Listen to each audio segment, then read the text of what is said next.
안녕하십니까. 행복을 만들어가는 축복의 언어 경기제일교회 강관중 목사입니다.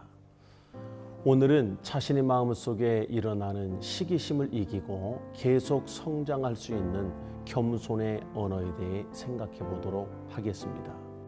성읍은 정직한 자의 축복으로 인하여 진흥하고 악한 자의 입으로 말미암아 무너지느니라.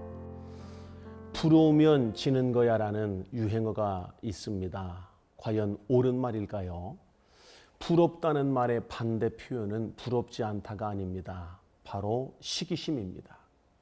시기심은 자기보다 나은 사람을 볼 때 마음속 깊은 곳에서 올라오는 인간 본연의 감정이지요.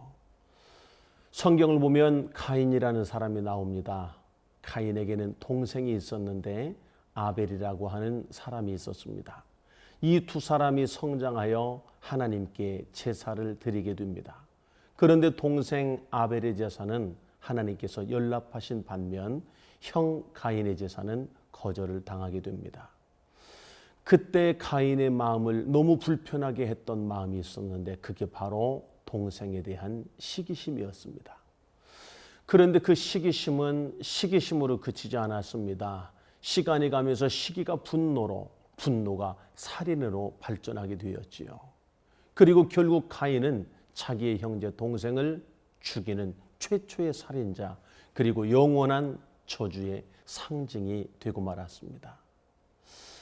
그런데 저는 이런 생각을 한번 해보았습니다. 만일 가인의 마음속에 시기심이 아닌 부러움이 있었다면 가인은 과연 어떻게 되었을까?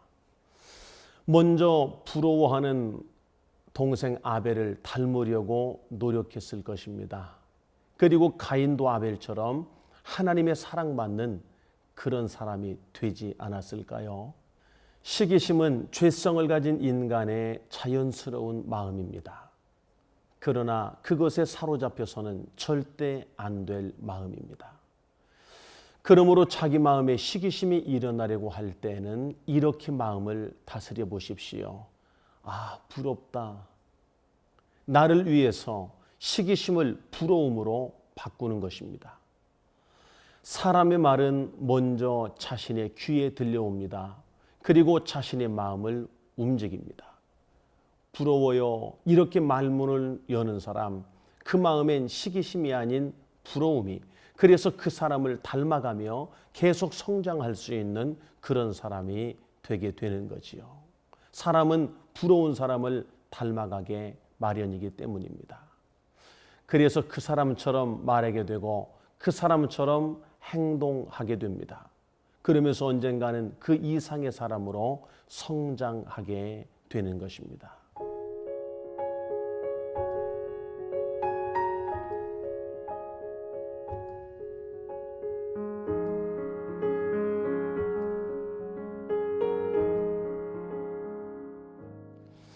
그러므로 이제 부러운 사람을 부러워할 줄 아는 용기 있는 사람이 되시기를 축복합니다.